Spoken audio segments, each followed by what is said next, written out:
You're listening to the Screenmen Society Podcast, where nothing on screen will ever go unseen. Here's your host, Jack Clayton. What's going on, everybody? Welcome back to the Screenmen Society Podcast. As always, I'm your host, Jack Clayton. Today is a bit of a weird episode. We're getting to the point where everyone's kind of just busy with different things, with school almost coming to an end, with us all being in college and whatnot.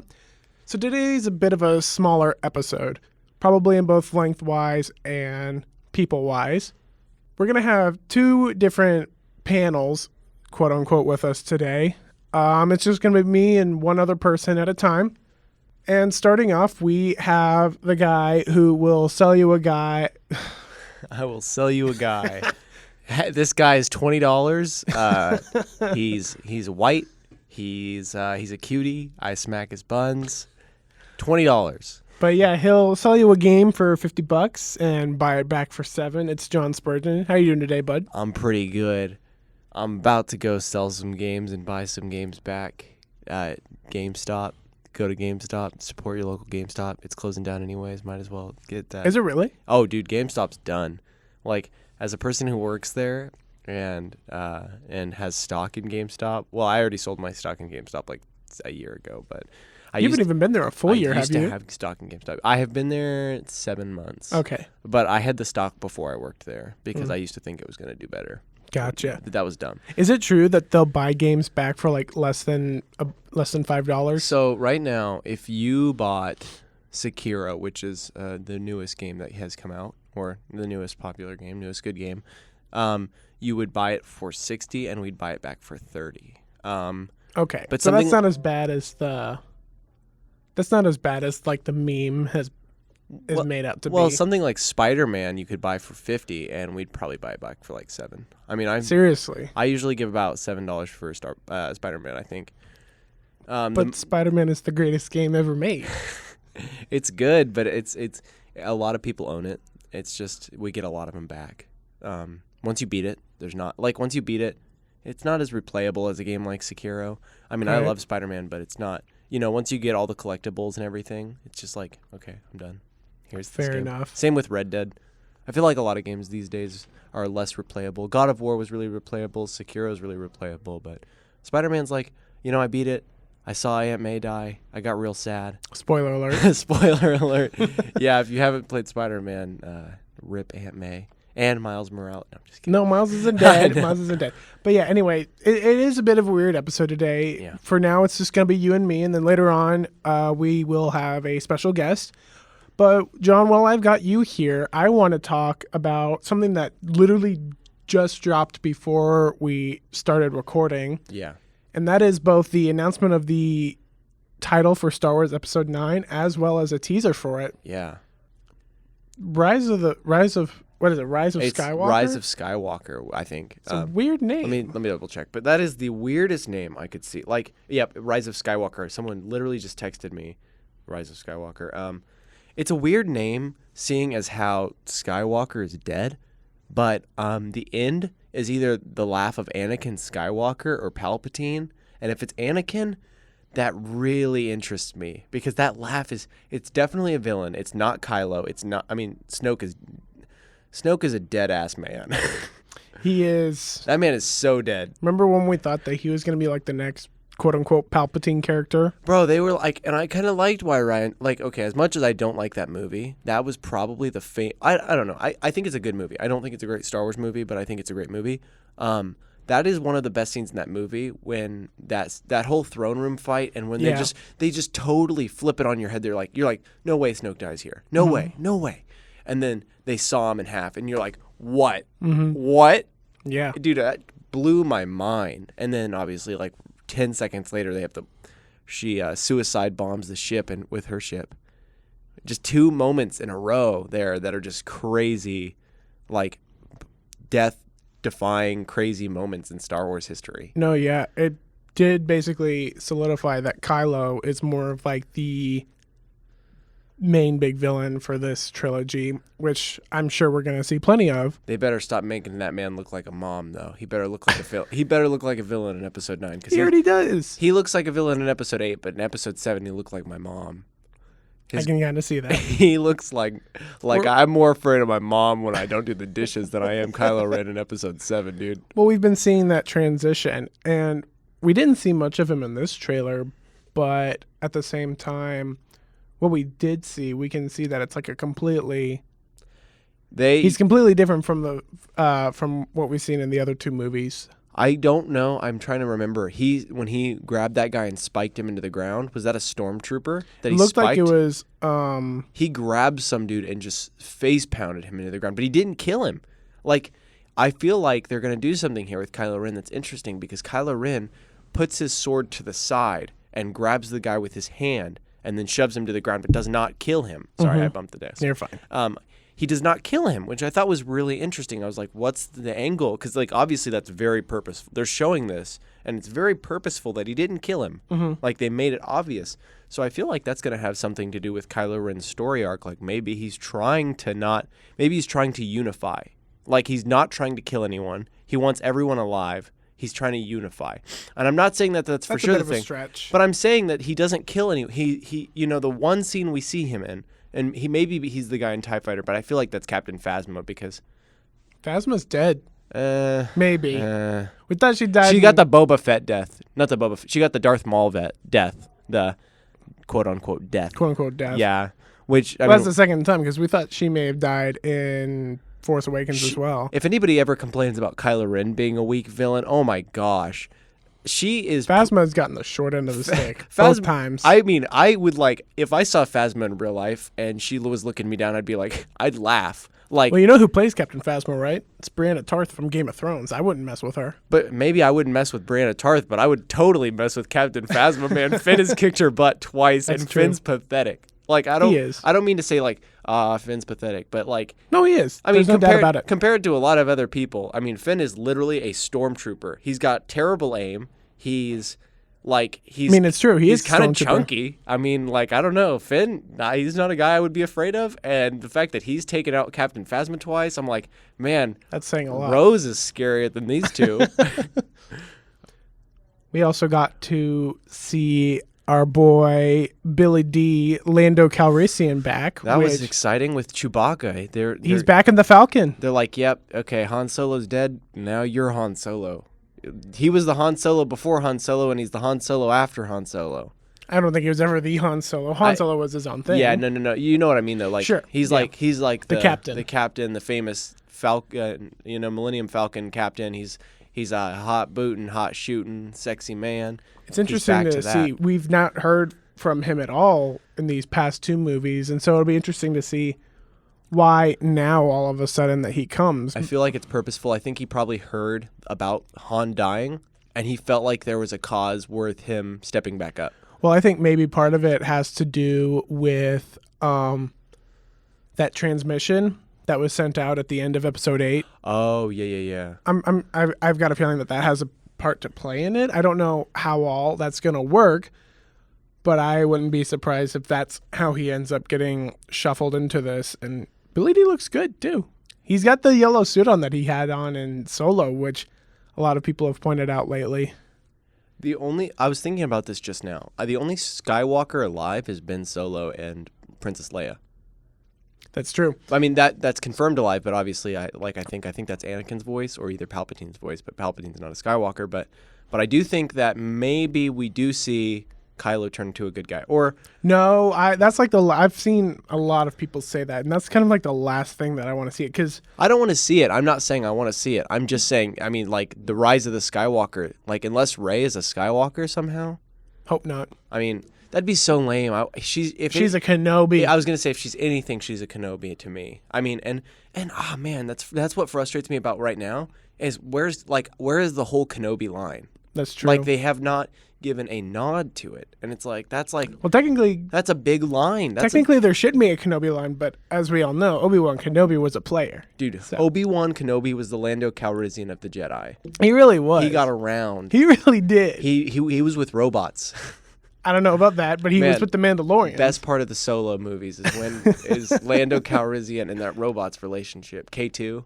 K2 is from Rogue One. What is it? I don't remember. I don't either. She was like the most forgettable part, unfortunately. Yeah, true. She was...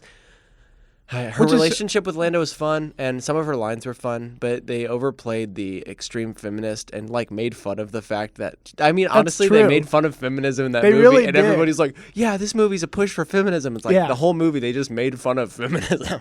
It's true. I don't mind it though. I love Solo. Oh yeah, Solo is great, and anyone who hates it, don't listen to our podcast anymore. Just kidding. Please listen to the podcast. We need all of it. Everyone hates Solo, so we can't say that.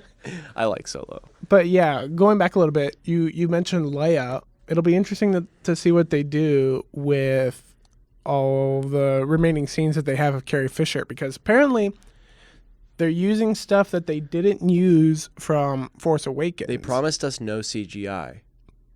Well, there's no. They said no Carrie Fisher CGI. I mean, I guess they're using CGI. They might have to, but at the same time, they're.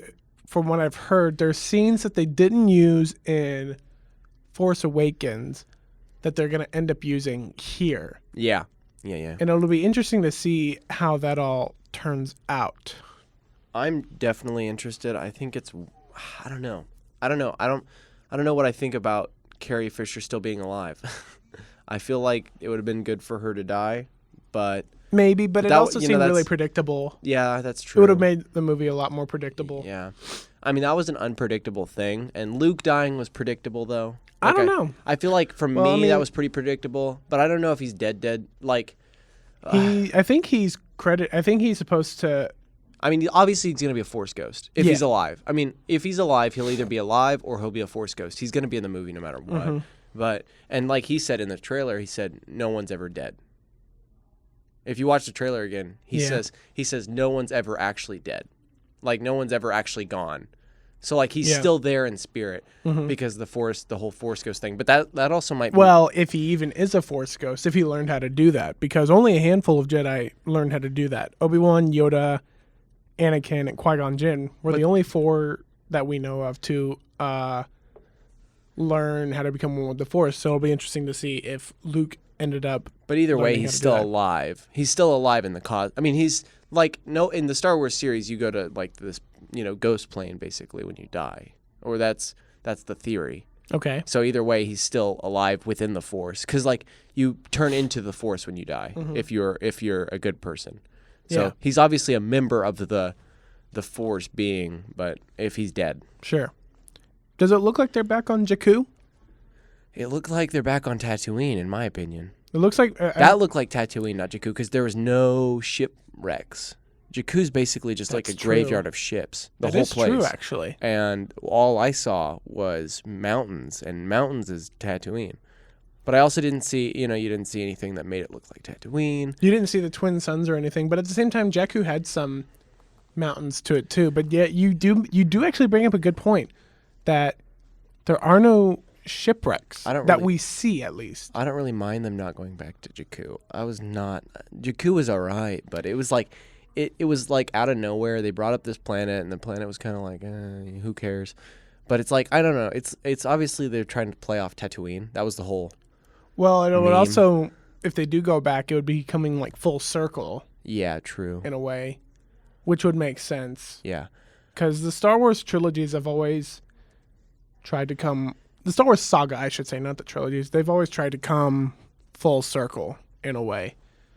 What planet do you think they were on that had the Death Star on it? I don't know, but that's something. That was because like that was a planet with the Death Star on it. That was not just the Death Star. Yeah. It was a planet that the Death Star landed on. Which brings me to ask, which Death Star is it? Is it the first one or the second one? To me, that looked like Death Star 1. That looked like Death Star Episode 4. That makes sense, like Rogue One Death Star. I mean, that's what that one looked like to me. It was smaller. It was the smallest of the ones we've seen. It was definitely not Starkiller, because Starkiller was completely different. Starkiller was bigger than that planet that it was on. So it's either 1 or it's 1. I don't see it being 2. I think that's 1. It's interesting that, and I could see why they'd go down there, because they'd want to get the I don't know, if Palpatine's there, that'd be interesting. Like if that was Palpatine's laugh, it would have to be 2 then. He might live on that remnants of I'm saying his dark side ghost might be on that planet. Gotcha.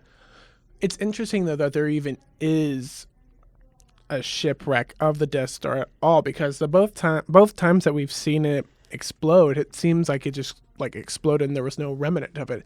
This is the first time that we've ever seen a remnant of the Death Star. Yeah, that's either true. one. Starkiller, I don't know where Starkiller is, but that's not Starkiller. It kind of imploded on itself. Yeah. So that's not Starkiller. It's definitely not Starkiller. I think that's very clear as it's not Starkiller. Yeah. I don't know. I'm interested to see what it is. I'm also interested to see what they're going to do with Crete. Like, are they just going to be like, yeah, Crete's gone. Rip Crete. It was a good planet. It's a cool planet. They're definitely, they're gone. Yeah. They got off of it at the end of. Yeah, I know, but I'm saying I wonder if they go back to it or what happens to it after. Like, I wonder if the Death Star I wonder if the dark side just like was like, yeah, screw this place. It's over. It's gone. Let's blow it up. Let's blow it up. Because there was nothing living there. I don't know. Like, the planet just seems like it's done. It's out of the Star Wars trilogy series. It was cool forever. to see, but yeah, I don't know. I feel like it's done. I don't know if it even matters though. Yeah. There are a few characters that we didn't see. We didn't see Maz Kanata, who I believe is supposed to be in the movie as well. They just they didn't talk about her in 8. We see her once. Yeah, in 8. They don't really. She doesn't matter right now. Like, which is a shame because at first with Force Awakens, they made it seem like she was going to be like the next Yoda character for this trilogy. She has no Force connection. She doesn't have the Force, but she obviously does have a connection to it. She has friends in the Force. What they imply. Yeah, I feel like she's just a smart character. Like, I feel like, I don't know. I don't feel like she carries much significance at all. It'd be a waste. Because they set her up. They set up a lot of characters. Yeah, but what's she gonna no payoff? What's she gonna do besides fight? Like, she doesn't have any super large background. So don't know. I don't know what she could even do anyways. I feel like she was kind of a purposeful throwaway. Poe, we didn't see. Did we see Poe once? We saw a little bit of Poe. Yeah. We saw him twice. We saw him on the mountains with Finn, and then we saw him with that speeder. I feel like they're going to have Finn and Poe are together this whole movie, and then Rey and Kylo, kind of like they did. But I would really like to see we need an all-out battle. Yeah. I wouldn't be surprised if there is one. It didn't ever tease it. Like, we haven't had, I don't think in all 3 of these movies, we have not had a Hoth-level, indoor-level battle. We have had a bunch of small skirmishes and a bunch of planes running away from ships running away from other ships. But we've never had a, let's defend this place because if we don't, it's over. Well, and at the same time, that's a hallmark of You're fine. Episode 2, with the Clone Wars. With Geonosis. Episode 3 had it. Episode 4 had it. Episode 5 had it. Episode 6 had it. Yeah. And so you're having 5 of the 7 episodes, and or 5. You got one on 7 as 6 well. Originally. You got one in 7 as well with the skirmish to Starkiller Base, or when they go and destroy Starkiller Base. I mean. Yeah, but that's still like an air battle for the most part. We still haven't had just like this big ground, like Hoth episode style 4. battle. Episode 4 was an air battle when they destroy the Death Star. That's true. But at the same time, would you want them to give that away in the first teaser? This wasn't even like a full trailer. This was just a teaser. That's true. So I mean, I'm totally okay with them just giving us what they gave us. No, I like the trailer. I'm not saying I loved it. I thought it was a good trailer.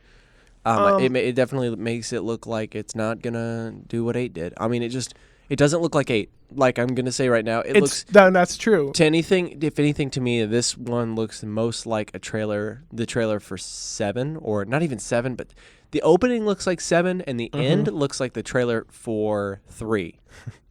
Interesting, you say that. If you think anything, like I mean, they're both done by J.J. Abrams. Mm-hmm. Well, 3 isn't. Yeah, but you know what I mean, like 7. Yeah, 7. My last thing that I want to say is I wonder if C-3PO is supposed to have a much bigger role in this. Did you see him? We see him a few times. He's there with Poe and Finn. Okay, yeah. Now, I'm wondering this, because Anthony Daniels, who plays him, has been like crazy on Twitter lately. Like, if you go and look at his Twitter, it's been like this giant teaser itself. Yeah.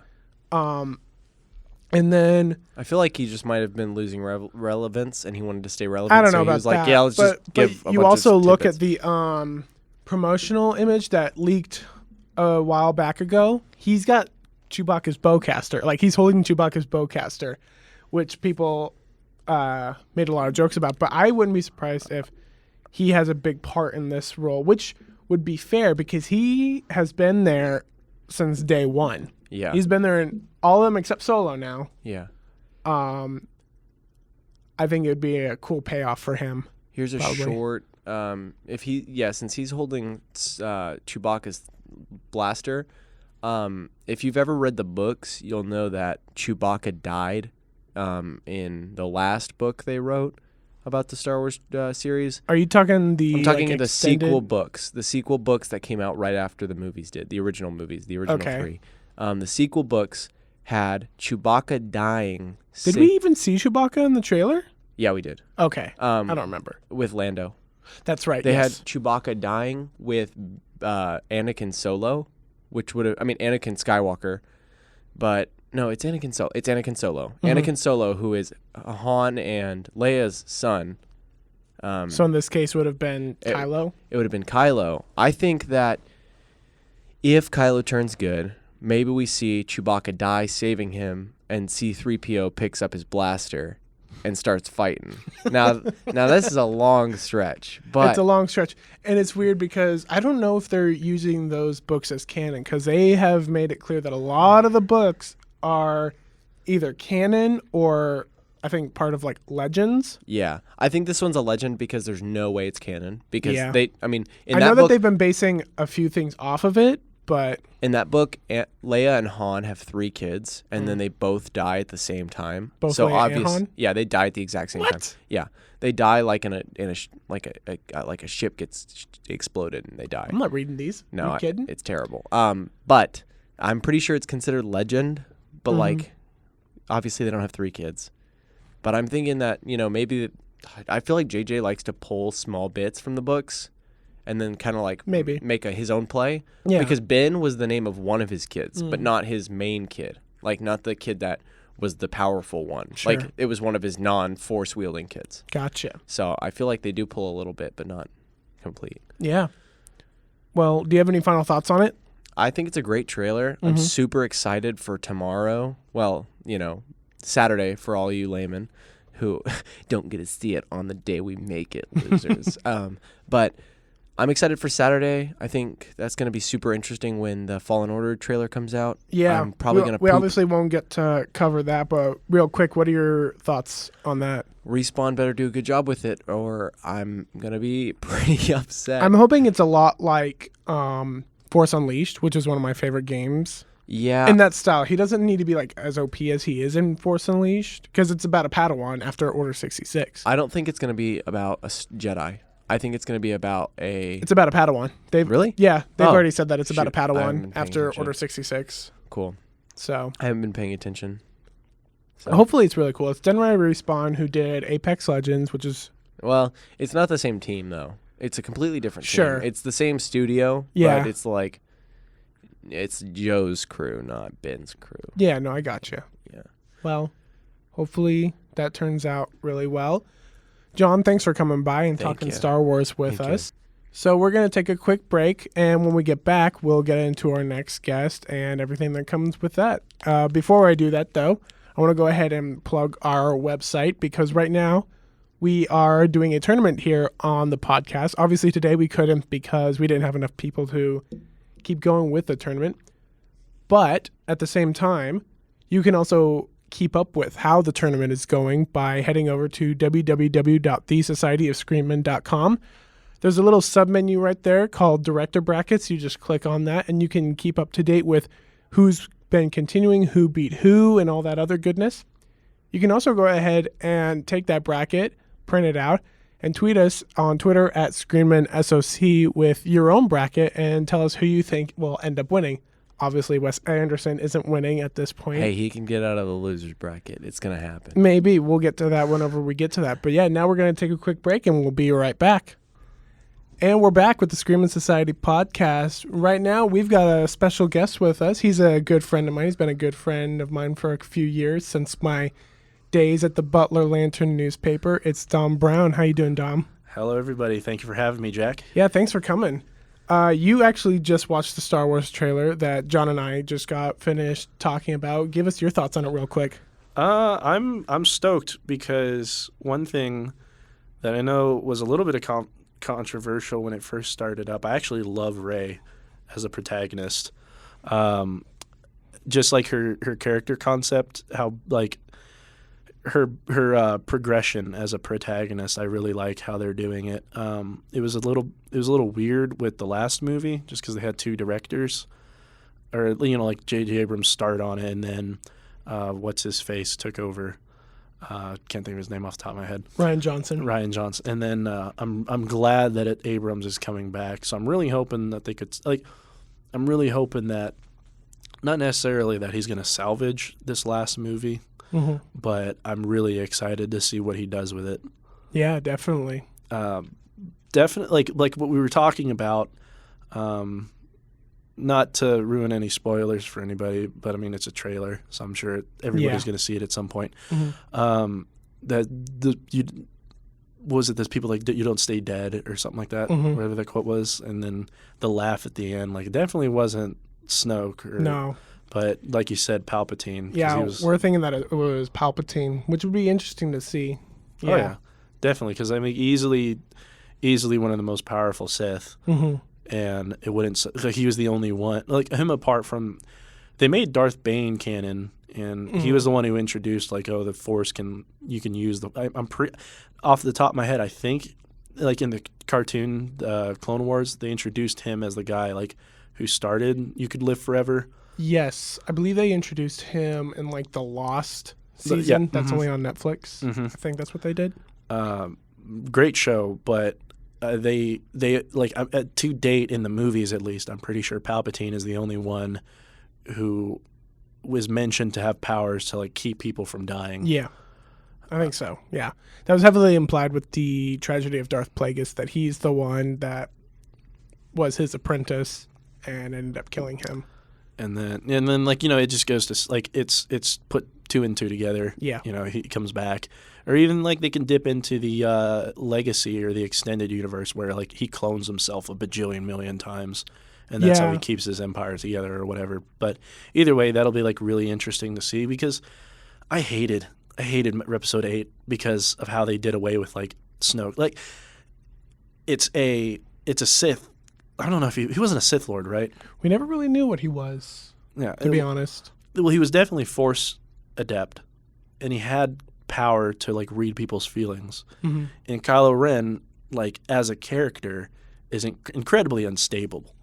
So you'd think that this supreme leader would be able to read that, but no, I'm just gonna get cut in half, which is just like I don't know, it's red flags for me. Sure.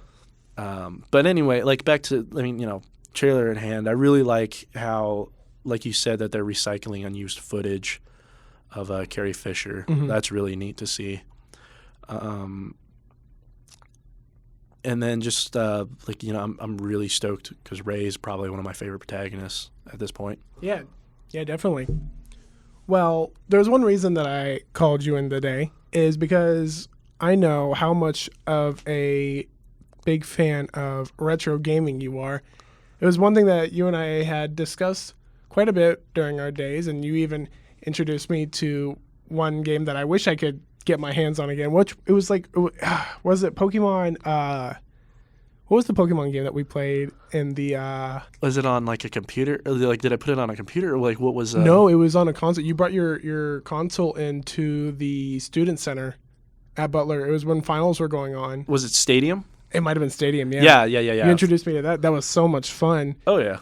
And I've seen your room. It's crazy. So yeah, I want to talk retro gaming with you a little bit. I think my first question I have to ask you is what got you into this whole craze that is retro gaming? Okay, so I'm not super old. I'm not ancient. I was born in 97. So basically that was that was the start of the phenomena that was named Pokemania. Yeah. Or like when everybody like lost their ish about Pokemon. Mm-hmm. So like, people like the playing card games, the anime, or like the TV show, the video games, the game on the original Game Boy and all systems, moving up since So like I really got into it way back because I used to only be like exclusively like play outdoors, like like play with action figures, stuff like that. But one day, both my parents, I think when I was around like 6 or 7, both my parents went back to work because for a while my mom like didn't work, and my dad was the only one who would. Well, my mom went back to work, and eventually we got put into daycare because like we weren't old enough to go to school, but we weren't old enough to also like babysit ourselves. Mm-hmm. Well, when I was at this daycare or whatever, like these kids were playing, and all of them had Game Boys, and I was like, okay, well, how do you play? Like is it like an action figure? Like what is this? It's like, oh no, it's like a video game console, and they explained that like concept, and once I figured it out, I was like, okay, well, how do I play with you guys? Well, you can't play with us because you don't have one. So I was like, well, that stinks. So like forever, I'd beg, and eventually I finally got, like I think it was 2003 when I finally got my Game Boy Advance and Pokemon Sapphire, and everybody stopped playing Pokemon because Pokemania ended. Like in like I think it's like 2003 is when it ended, and like the insanity died out. So that died out, and I was like, well, forget all you. Like, I'm going to keep doing this and keep playing video games. So eventually, like, I had my Game Boy. I got a couple more games for that. I think, like, Street Fighter and, like, Mario Kart Super Circuit for the Game Boy Advance. And then for whatever reason, my grandma took notice, and she's like, oh, well, he likes video games, so I'll get him and his brother N64. And that's where I got, like, Star Fox 64, Super Mario 64, Smash Bros, Pokemon Snap, Pokemon Stadium, Legend of Zelda's, although I never actually beat Legend of Zelda. So basically that's what got me into it beginning. After that, I really got into sports, so I didn't really care about it as much. I think I sold every bit of my N64 collection up to that point, like 15 games and my console and like 4 controllers, all for like $5 at a garage sale. Yikes! Just because it's like, oh, I don't play this anymore. We don't use this. We don't have what are we gonna do? Like, I'd rather go outside and play football. So we sold it all, and I think I went back and did the math, and that was like, if we were doing by like today's like resale standards, I think I gave away like $600-700 worth of stuff. Just because I picked up a bunch of like really like heavy hitting titles, and a couple like rare stuff too. But anyway, and like all of my stuff, like I still had the boxes for. That's why it was like worth so much. Yeah. But anyway, so like years go by, and eventually I find my Game Boy, because that was the one thing I kept. I kept my Game Boy Advance and my Pokemon Sapphire, and I was like, I kind of like this stuff. I want to get back into it. So then like I look at all the stuff that I missed. I'm like, holy wow, like DS, like the DS's looks like rad as whatever. So I picked up a 3DS, and then after that, going to like garage sales, my brother, I kept seeing like more and more video games for like dirt cheap. So I just pick them up from there and then resell them, and then build up my collection to what it is now today. Yeah. And speaking of your collection, what are some of the more rare titles or rarer things that you've collected on your way to have what you have? So I don't have like insane crazy stuff like the video game like super collectibles that are like $10,000, or like a Nintendo World Championship cartridge, which is like $30,000. It's insane, just because like it was a competition cartridge, so like they would take them, reformat them, and then sell them out or auction them off in the Nintendo Power magazine. So like it was super rare. Mm-hmm. But the rarest game that I have is it's called Earthbound, and it's on the Super Nintendo, and everybody knows it because of like NES and Smash Bros. But it was this really weird video game from the Mother series in Japan, and it was I believe it's the second game in the series, but only the second game came out in the U.S. And it's I think it fluctuates. When I picked it up first, it was about $180. Mm-hmm. So if you wanted to buy it today, like loose, that's not like in box or anything. In box, it's like $800-900, something like that. Yikes! Yeah, it's wild.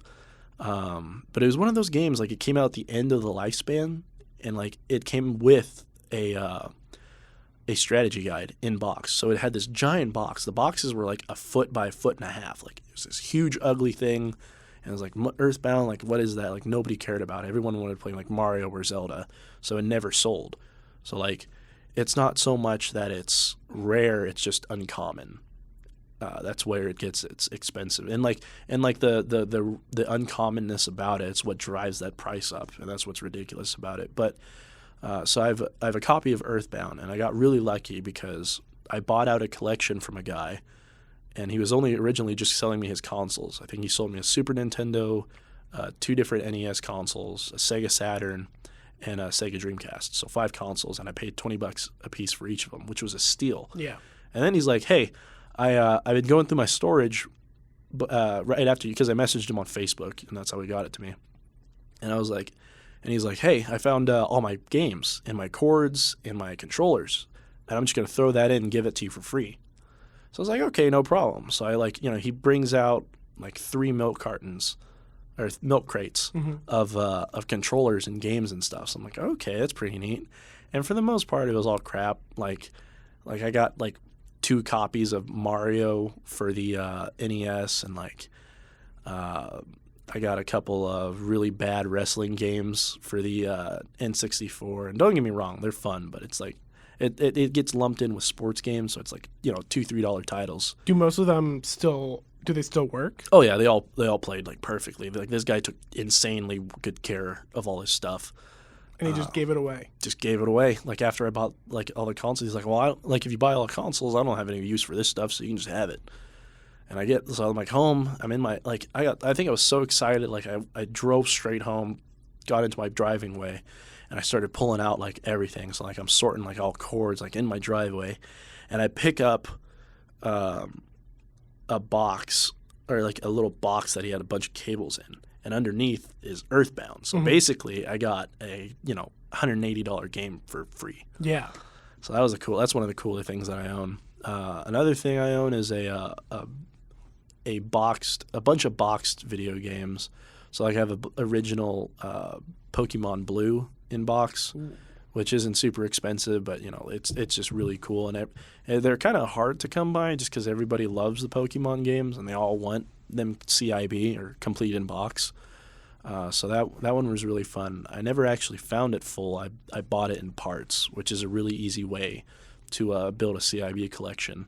So basically, people on eBay will sell so they'll go to garage sales and they'll find empty boxes and they'll put them on eBay for like a fraction of what the CIB price is. So you can complete games on your own. So like you'll have the game without the box, and then you'll have the box without the game, and just bring them together. Mm-hmm. Okay. Yeah. So then a $20 game with the box turns into a $70 game. Okay, gotcha. Yeah. So that it's weird how those work sometimes. And then I think I have a bunch of like really rare or not rare but uncommon RPGs for the Super Nintendo. Like I think I have all the Final Fantasies. I have a couple of the Breath of Fire, which are like $30, $40 games.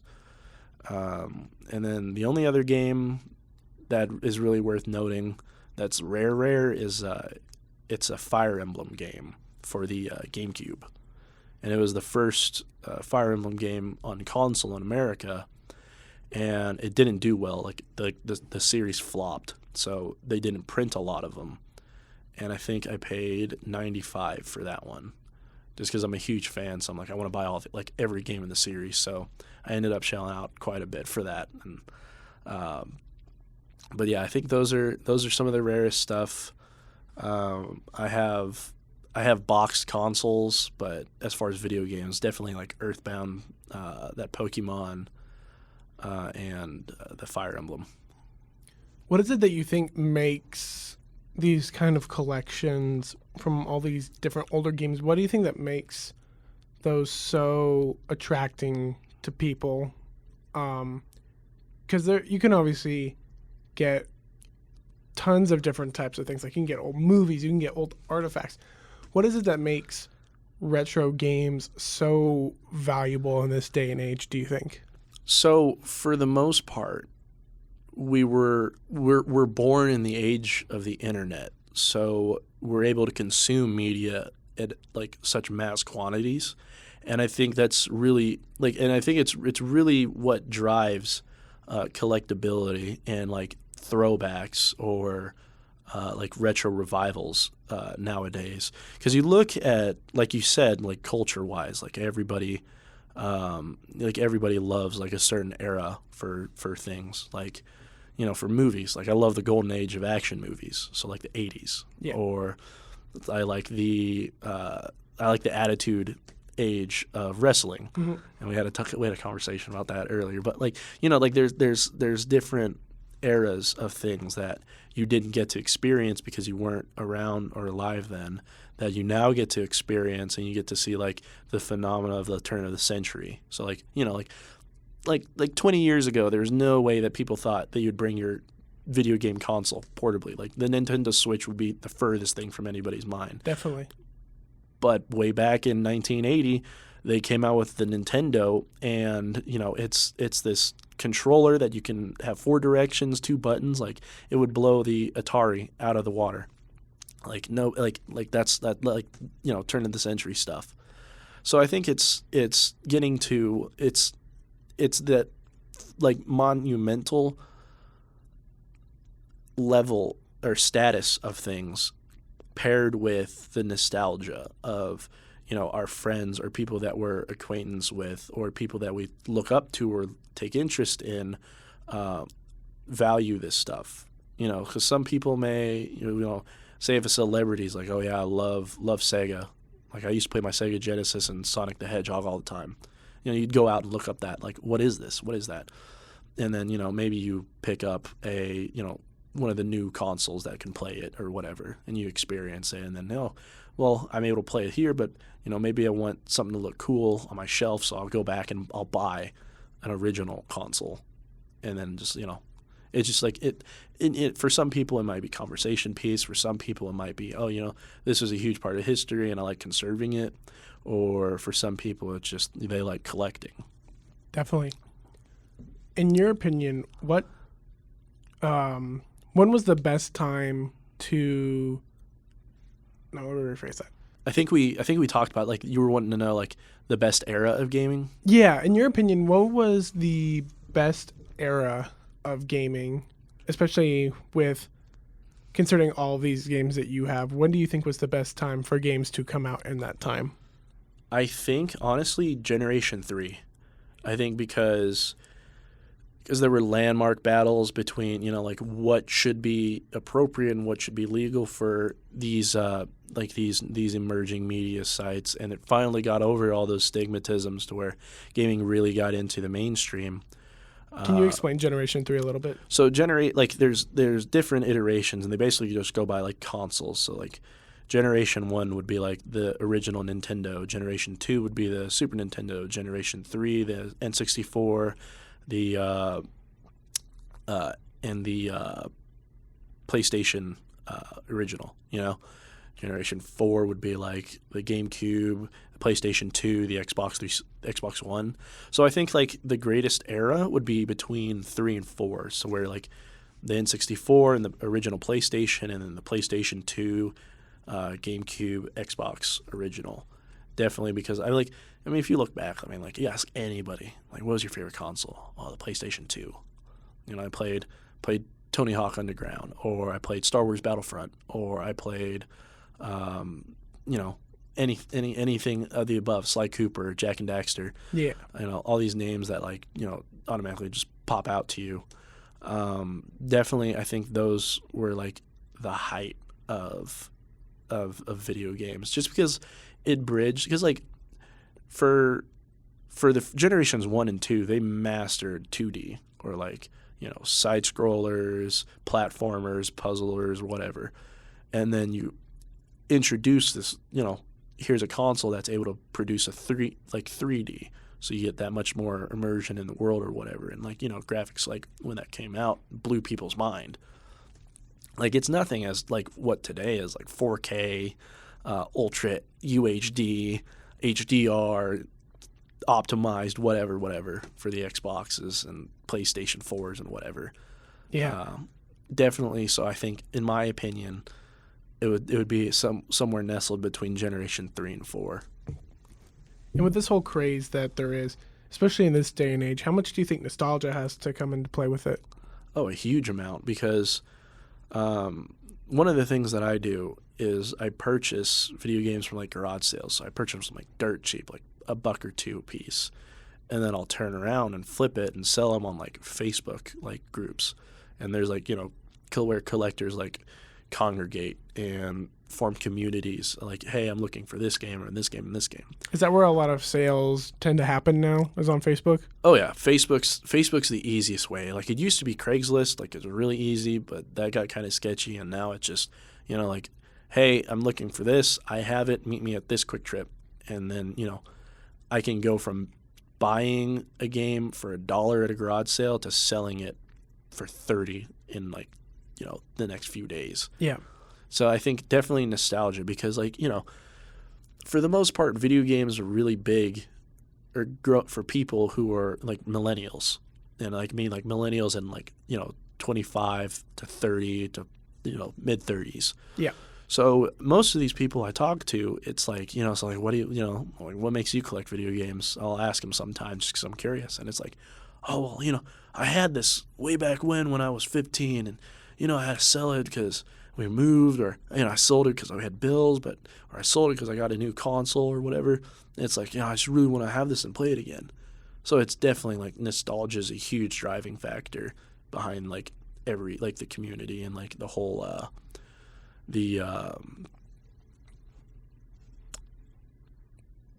community, for lack of better words. Sure, yeah.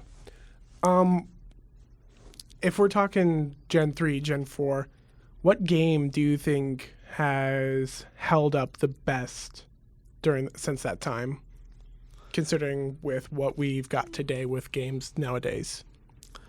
Definitely simpler multiplayer games, because if you play a game where it's like first-person adventure, they all look like potatoes now, and they like the controls are all wonky and garbage. But if you look at games specifically, just because I'm a bigger fan of Nintendo, specifically citing Nintendo, like Mario Kart, like the original and like not the original, I guess Mario Kart 64, or Smash Bros on 64, or Brawl on 64, like it's games like those that like it's multiplayer, it's easy, like controls are really like rock solid. Those games tend to hold up the most, and those are also like the most coveted, like Mario Party, like that one especially. If we're talking about other consoles, like everybody likes the like Halo, like on the original Xbox. Like everybody played that, everybody loves that game. But it's just like games that are, I mean, if they were like absolute masterpieces from single player, maybe they'll hold up, but for the most part, multiplayer. If you can, like, especially since that age kind of introduced it, because it's like, LAN connection or split screen is when that really got big. And then the next generation introduced wireless so that you could play with people over the internet. But like as far as like local multiplayer, like those games really, really hold up. Do you have a game in mind for that may stand out to you? Games so for me personally, and I always struggle with this because I like picking up, like the newest stuff too. Like I have my Switch, but the game that I can literally always go back to, and it's more single player, but just like they got all the mechanics down perfectly, is Mario 64 on the Nintendo 64. Just because I mean, there was the worst controller quite possibly of all time, just because it had like the weird 3 prongs. Mm-hmm. But I mean, it's just like the controls to it, like the story, like the plot behind it. You could save, you could play for 5 minutes, save, and then come back, or you could play for 3 hours, nonstop. It was just one of those games that it was addicting. Yeah. So definitely Mario 64. That's a game I could play, back to back, beat it all over again, and never get bored of it. I've noticed that that's a game that a lot of people like to do speed runs of. And I've noticed that a lot of speedrun games tend to be these older type games as well. I don't know. Do you think that there's something to do with that? Definitely. I mean, it's really neat because, I mean, there's different types of speed running, especially because like you could do it glitchless, where it's just a straight speed run. You're going as fast as you can through vanilla game, or there's glitched where you can abuse Mario's jumping ability, and I think you hack into like you jump through a wall or something, and like you jump to like the ending staircase, and then you do this like infinite like back jump, and it takes you straight to Bowser, and you can beat it in like I think like I can't remember the fastest anyone's beat it, but I know it's like insanely fast. Or like people can beat like the Legend of Zelda super fast, which is traditionally a long game. Mm-hmm. But yeah, I mean it's everybody's for the most part has played and beaten these games, so everybody wants something more. Like, what else can I get out of this? Sure. Final question for you then. We're seeing a lot of remakes, remasters, reboots of classic games. Is there any game that you would particularly want to see be remade or remastered, considering what technology is able to do for games nowadays? Ooh, I would say if a game had to be remastered, remade, a lot of it, like that, and that's one thing though. They've remade a ton of them. I can't really think of one off the top of my head.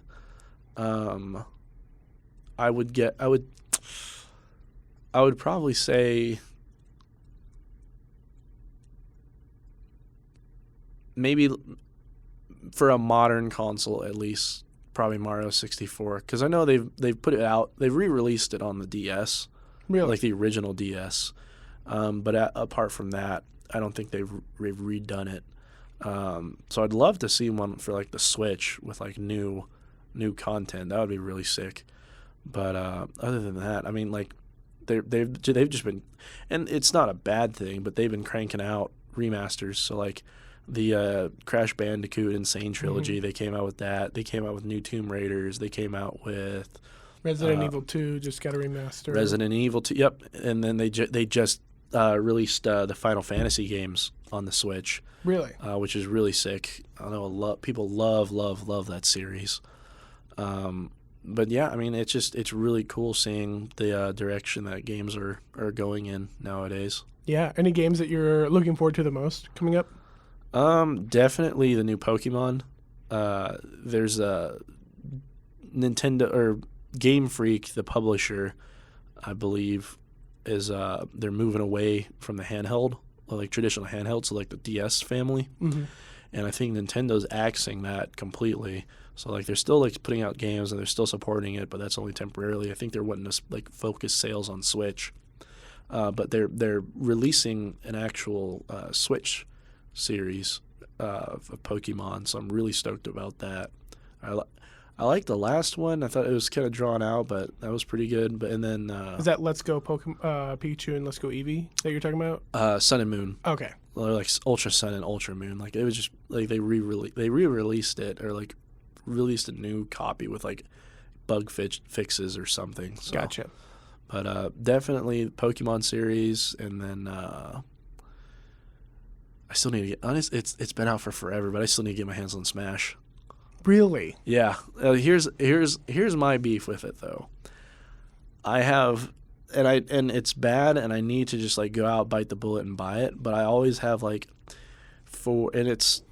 it's because it's whatever I'm more partial to. But like, I played one of these games, and for the most part, apart from minor tweaks and new characters, you've played them all. You've played one Mario Kart, you played Double Dash, you played Mario Kart 8, Mario Kart 7. You play Smash Bros. Brawl, you've played Melee, you've played 64, you've played Ultimate. Yeah. So I need to bite the bullet because I heard it's a lot of fun. Oh yeah. I suck at it, but it's a lot of fun. I played with my friends, and they're too like there's this new meta of technical plays, especially like edge guarding. Like I'm garbage at that. If I get thrown off, anyone's just gonna down smash me right out of the ring. But But yeah, and it's definitely probably one of the games that I need to pick up the most. Definitely. Well, Dom, thanks for coming by. We haven't really gotten to talk a lot of gaming on the podcast yet, so I was glad that we were actually able to do this. Oh yeah, for sure, man. Thank you so much for having me. Definitely. Well, that's going to wrap things up for today's episode of the Screenmen Society Podcast. Thank you so much for listening. If you like what you heard, go ahead and give us a follow on SoundCloud as well as the rest of our social media. And you can follow us on Facebook by liking our Facebook page, following us on Twitter at Screenmen SOC, or even subscribing to our YouTube channel, hoping to get some more content up there soon. Is there anything that you want to plug or have anyone follow you on, Dom? If I do post like pictures of my collection on my like gaming Instagram, so if you want to, the Garage Sale Gamer and the underscore garage underscore gamer on Instagram. Anything else? On Twitter, if you want to follow me, I'm the Nap Lord. Don't really post on there though, so I mean, pretty much just the gram. All right. In that case, I've been your host, Jack Clayton. Thanks again for listening, and we'll see you soon.